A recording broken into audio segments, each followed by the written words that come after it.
बगल में बैठे हैं चाचा, उन्हीं का पैर छू लेना।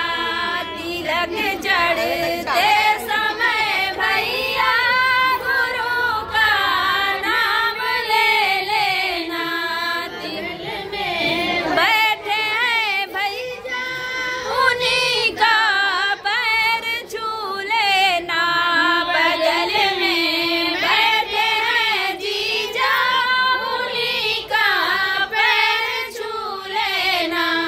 तिलक चढ़ते समय भैया गुरु का नाम ले लेना। बगल में बैठे हैं भैया, उन्हीं का पैर छू लेना। बगल में बैठे हैं फूफा, उन्हीं का पैर छू लेना। तिलक चढ़ते समय भैया प्रभु का नाम ले लेना। तिलक चढ़ते समय भैया प्रभु का नाम ले लेना।